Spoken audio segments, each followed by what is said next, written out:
Hello, this is Tranna Wintour, and welcome to another episode of One Take with me, Tranna Wintour. Unedited, uncut, just the way that you like it. So today, we are talking about my favorite topic. I could talk for days and days and days about this topic and never get bored. We are talking about the greatest divas of all time. Where the fuck do I begin? I think, first of all, my goal for this vlog is to try to name as many divas as I can in 5 minutes. Right now, I'm really feeling Laura Branigan. You know, the nerdier of the divas, but she was so great and she had such an amazing voice. And, you know, Celine Dion, the diva that I hate the most, I can never understand how Celine is so internationally popular and successful. I don't understand how someone so uncool could be so popular. But that's besides the point. The reason I bring up Celine, though, is because Laura Branigan actually did a number of songs, like The Power of Love and Unison, that Celine did, but Laura Branigan did them first, and Laura Branigan did them better. Sorry, Celine. Amanda Lear, I feel like I need to mention the divas that some people might not know, the less familiar divas. Amanda Lear is a really big inspiration for me, especially style-wise. What I love about Amanda Lear is that in this age where everybody knows everybody's business, Amanda Lear has maintained so much mystery around her. For example, no one knows if she was born male or female, which I love. I love that nobody knows that, and I hope we never know the truth. We don't need to know that truth. It's irrelevant to her fabulousness. No one knows where she was really born. No one knows what year she was born in. I love it. I'm actually fairly positive that Jennifer Saunders based a good portion of Patsy Stone on Amanda Lear, but that's just my own theory. You know, of course I love the big divas. Barbara, Bette, Cher, Liza. I adore them all.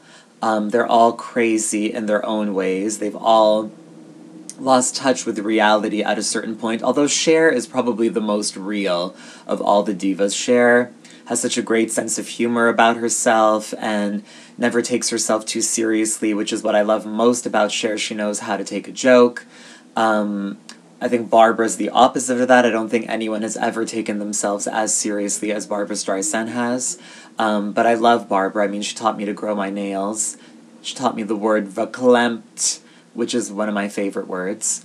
I love how Barbara has completely lost touch with reality. I'll never forget the time when she was on Oprah, and she sang a tribute to her dead Bichon Frisé, and she was wearing all white, and she had a white microphone, and of course the Bichon was white. That's when I knew for sure that Barbara was no longer on the same planet as the rest of us. That became even more abundantly clear when Barbara released her book, My Passion for Design, which was a coffee table book documenting the building and the creation of her fabulous barn-style mansion. That book is the most insane, hilarious, amazing book. Everyone should buy it. That book should have been titled, I Have More Money Than You Will Ever Dream of Ever Having in Your Life. Who else do I love? Let's talk about some of the departed divas that are no longer with us. Eartha Kitt.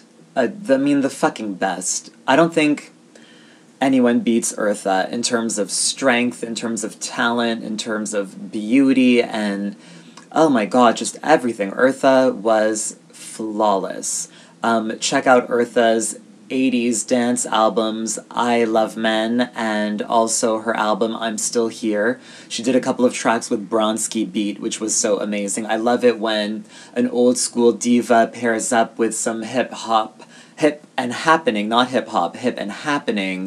dance producers like Bronski Beat, or like when Liza teamed up with the Pet Shop Boys in the 80s and created the masterpiece Results, the best album of all time, in my opinion.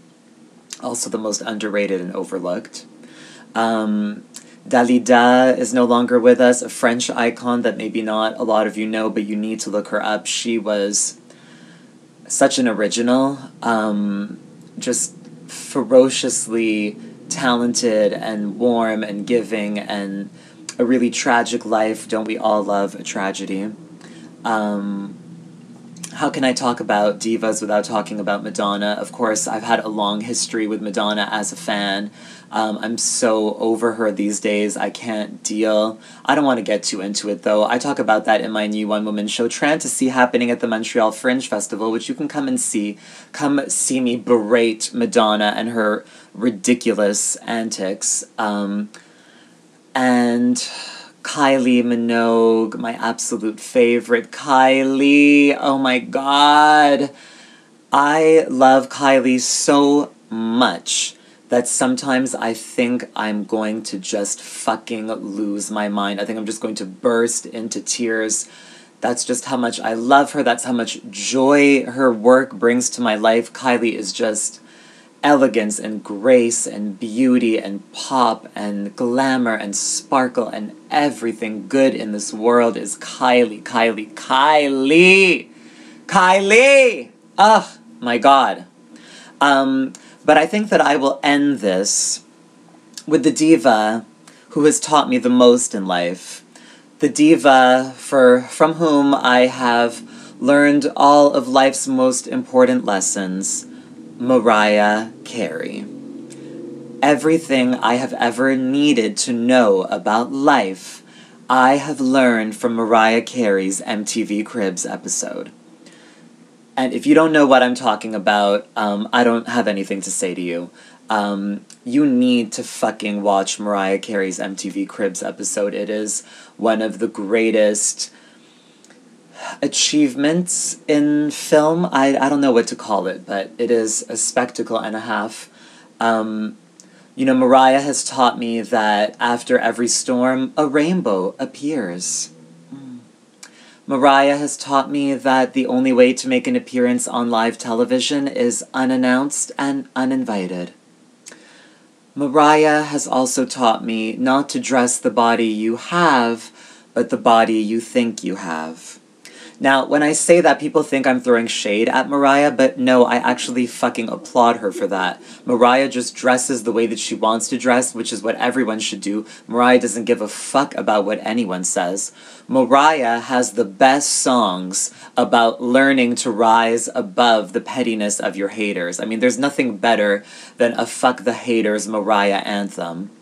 I mean, Mariah just gives us so much. Mariah gives us joy and laughter, and Mariah is just so crazy, and Mariah just lives out all of her fantasies out loud, which is just so amazing and so inspiring. And, you know, as crazy as Mariah might be, and as much as she is unraveling at the moment, let's not forget that Mariah is the real fucking deal. And, you know, in this age of no talent fuckwits, Mariah has still more talent in her fucking pinky finger than any of these bitches have in their entire body. You know, Mariah writes all her own songs, Mariah produces them, so don't you fucking forget it. And all of these ladies that I've mentioned tonight are the real fucking deal. And it makes me sad that, you know, the age of the grand diva seems to be dying out, because there will never... Our society doesn't seem to, you know, respond to people of big personalities anymore. We want everything so safe and boring and dull, like Ariana Grande and Katy Perry and all of these, you know, useless people. Bland people. You know, if you want the good stuff, you need to track down the divas. You need to dig through their catalogs and just, you know, love it and live it and share it. So there you have it. Divas forever. We are nothing without the divas. See you soon.